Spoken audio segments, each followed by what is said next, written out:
Ini sudah siap.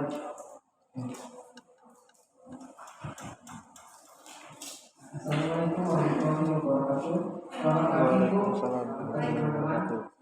Di sini saya akan mempresentasikan materi saya itu tentang ketaatan dalam hukum Tuhan dan prinsip politik agama dalam hukum. Pertama, ketaatan kepada Tuhan. Pengertian taat hukum secara umum yaitu patuh terhadap perundang-undangan, ketetapan dari pemerintah, pemimpin yang dianggap berlaku untuk oleh banyak orang, mematuhi peraturan perundang-undangan untuk menciptakan kehidupan berbangsa, bernegara dan bermasyarakat yang berkeadilan. Di dalam Islam, hukum yaitu melaksanakan perintah dan meninggalkan larangan yang telah ditetapkan oleh Al-Quran dan hadis serta ijma ulama dengan sabar dan ikhlas. Di sini ada 3 pembagian syariat Islam. Yang pertama ada ilmu tauhid, yaitu hukum atau peraturan yang berhubungan dengan dasar-dasar keyakinan agama Islam yang tidak boleh dilakukan dan harus benar-benar menjadi keimanan kita, seperti menyangkut iman. Yang kedua ada ilmu akhlak, yaitu ilmu hukum atau peraturan yang mempelajari dan memberikan petunjuk bagaimana berbuat kebaikan dan menghindari keburukan. Yang ketiga ada ilmu fikih, yaitu ilmu peraturan yang mengatur hubungan manusia dengan Tuhannya dan hubungan manusia dengan sesamanya. Ilmu fikih mengandung 2 bagian, yaitu yang pertama ada ibadah yang menjelaskan tentang hukum hubungan manusia dengan Tuhannya, seperti sholat, puasa, zakat, dan haji. Yang kedua adalah muamalah, bagian yang menjelaskan hukum hubungan antara manusia dengan sesamanya. Jadi, ada 5 komponen hukum dan peraturan yang harus dipatuhi oleh setiap orang muslim. Yang pertama ada hukum wajib, yaitu di mana hukum ini harus dilakukan seorang muslim yang sudah dewasa dan waras, atau biasa disebut mukallaf.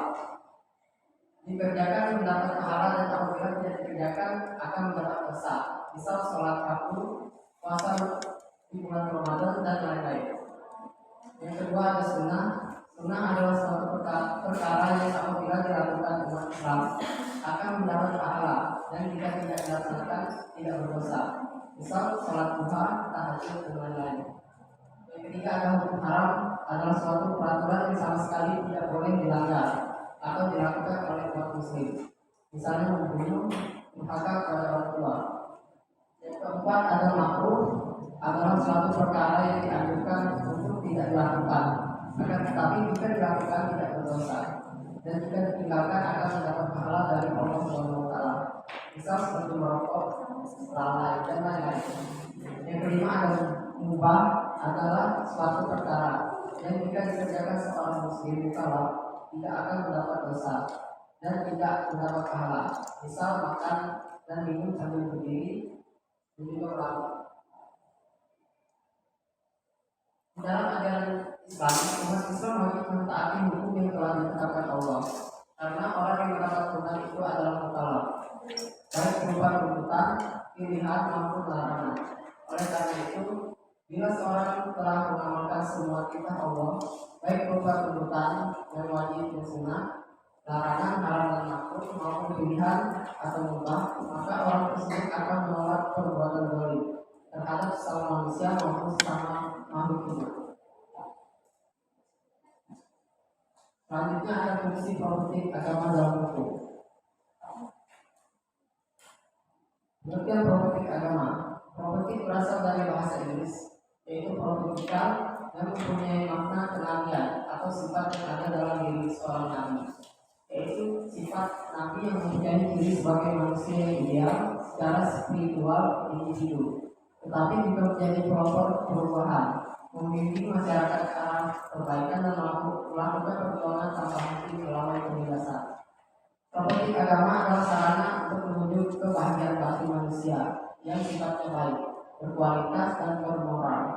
Aturan-aturan dalam agama Islam membantu manusia untuk kembali ke jalan yang benar. Di sini ada fungsi politik agama dalam hukum. Yang pertama itu mendorong seorang manusia untuk dapat berperilaku dan berbuat sesuai dengan aturan hukum dan perundang-undangan yang sah serta dan tetap sesuai dengan ajaran kitab suci masing-masing agama. Yang kedua, mendorong seorang untuk berperilaku yang baik dengan meneladani ajaran agama masing-masing. Yang ketiga, mengeluarkan manusia untuk berperilaku yang baik dan meneladani ajaran agamanya masing-masing.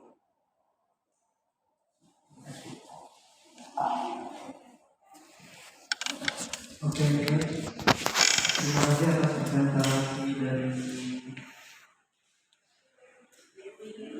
Dewi. Baik, buat teman-temannya Wendy silakan memberikan pertanyaan. Silakan. Sebutkan contoh dari ilmu akhlak. Baik, saya menjawab. Contoh dari ilmu akhlak yaitu seperti jujur, sopan santun, dan juga sabar. Oke, next, lanjut silakan memberikan pertanyaan. Ya, silakan. Saya bertanya apa saja contoh muamalah dalam kehidupan sehari-hari. Baik, saya menjawab. Contoh muamalah pada kehidupan sehari-hari yang paling simpel kita ambil saat bertransaksi. Kenapa? Karena pada saat itu terjadi hubungan antara manusia dengan sesamanya. Contoh pada saat jual dan beli.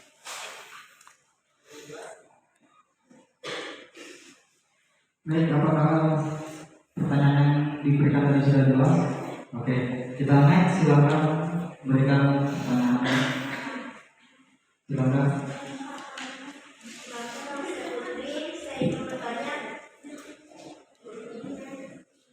Apakah semua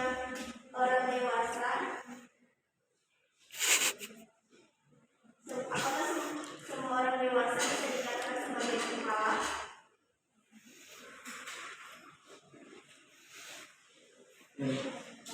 Tidak semua orang dewasa bisa dikatakan sebagai mukallaf karena ada beberapa orang balik yang tidak dibebankan pada syariat Islam. Contoh seperti orang pada gangguan jiwa.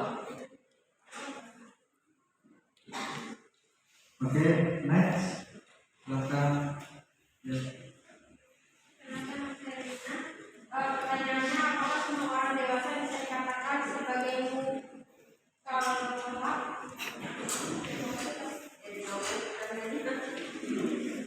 Ganti. Pertanyaannya, kenapa hukum diperlukan dalam agama Islam?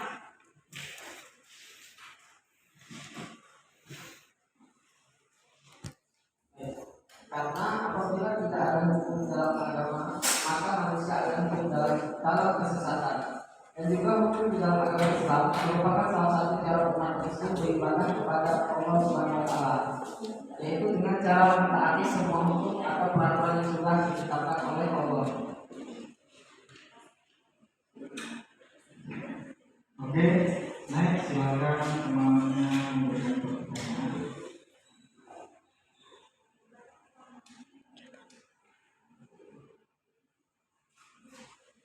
Next. Silakan. Perkenalkan, nama saya Kalika. Pertanyaannya, apakah sumber hukum tertinggi di dalam Islam? Baik.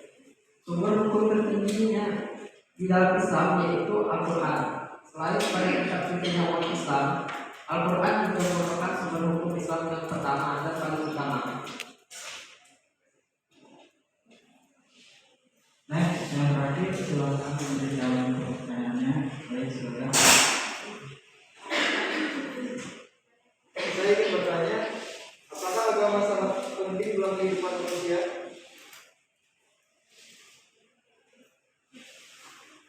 Agama berperan sangat penting dalam mengatur kehidupan manusia dan mengarahkannya kepada kebaikan bersama.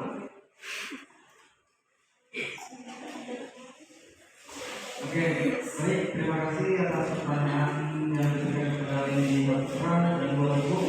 Apakah ada yang ingin ditambahkan?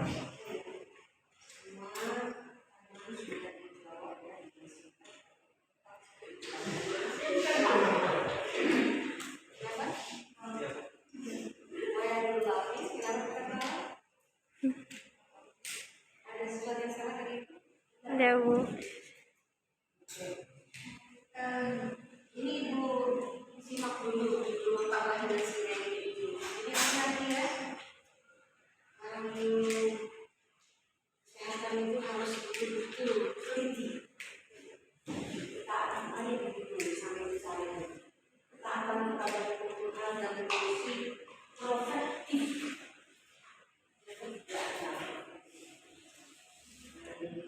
Maksud di sini adalah antara dua sih pikiran itu protektif atau protektif. Ternyata protektif ya bisa jadi harus dilihat dulu sudah coret. Jadi sebenarnya kalau kita telah asli dalam fungsi protektif adalah makhluk. Jadi Allah sudah itu katakan bahwa Rasulullah SAW itu adalah Nabi yang betul-betul menjadi suri tauladan. Fungsi profet itu betul-betul sempurna. Ya, contoh saja dalam jadi bangsa hati saja kita sepanjang kita akan terus. Bila ada di samping rumah kita orang yang kelaparan, sementara kita kenyang sendirian. Kalau kita tanda lihat tanda kita. Kasih sampai tetangga kita mencium bau masakan kita, maka dia punya hak untuk dapat bagian. Bagaimana kalau kita masak seperti itu? Rasulullah mengajarkan kalau kita bikin sayur, airnya dibanyakin supaya bisa berbagi. Kalau kasih airnya saja tidak, kasih juga sih. Dan kita ya bukan berarti sudah banyak air banget untuk kita. Kita semakin canggih. Bikin misalnya masak merahnya sudah ada bumbu kan? Kalau masak merah biasanya telur ya, daging, ayam. Ini karena kita terbaca sama kita juga biasa saja. Ya udah, bikin banyak-banyak bumbunya, ganti daging dengan tahu sama tempe. Enak. Bagilah tetangga. Ini kan mau di depan boleh. Misalkan nggak ada sungai aman, nggak ada yang dibagi. Karena ini harus mencoba. Apalagi sampai tetangga tegur. Kalau banyak, main namanya air baunya. Waduh, itu dia sudah tempat hidungnya. Apalagi dia lihat merah, dia dari jauh buka jendela. Ini tetangga sedang masak merah-merah, mereka masak cuma tahu dan tempe. Kasih, walaupun tempenya satu, tahunya satu banyak lain. Karena itu banyak yang kayak airnya begitu sayang. Hebat kan sampai segitunya. Ya, tidak sempurna iman seseorang dengan membiarkan tetangganya kelaparan sementara dia kenyang sendiri. Ada hadisnya. Itu lupa. Takut membagi salah dari akhirnya saja. Banyak. Ya. Kalau sampai orang itu minta tolong, Nabi sampai berhutang untuk membantu orang lain yang perlu banyak ini juga tidak terjadi. Bisakah kita ikut Nabi kalau sanggup? Tapi kalau tidak sanggup maka ucapkan kata-kata yang baik. Jangan sudah nggak minjamnya, kamu saudara ngutang. Itu tidak membantu, malah nyakitin. Kita tahu. Maaf ya, aku pengen membantu. Tidak ada. Jangan bilang tidak ada, tapi uangnya di bank ada. Bohong. Katanya kan saya tidak bohong. Uang saya di rumah nggak ada. Ya di bank ada. Orang kan sering berkulit ya. Berkulit ya itu namanya. Banyak yang tidak berkulit. Tapi untuk berbagi tidak bisa. Kalau memang ada, bantu. Dengan perjanjian Islam itu hebat. Mau ngutang, mau minjem, itu faktuhu. Kata Islam. Apa? Dicatat. Apa perjanjian? Kapan berbagi? Administrasi itu luar biasa. Nabi mengajarkan sama segitu ya. Banyak lagi contoh-contoh yang lain. Saya bisa memberikan contoh. Ibu ini tidak hanya ibu yang berbicara, tapi kalian juga memberikan bicara. Karena ibu dari awal tidak ada kesalahan, tidak ada tambahan sekarang. Mulai sekarang ibu yang minta kalian berpikir. Kita saja contoh. Terakhir beberapa tadi yang mengatakan yang 12 lewat begini. Oke, kurang lebih ya. Karena itu sudah berbesar itu. Oke, aku ya. Kira itu saja yang disampaikan untuk masalah ini ya. Jadi fungsi program itu kita harus bercermin kepada Allah sebagai suri tauladan. Baik, cukup terima kasih atas tambahannya dan terima kasih buat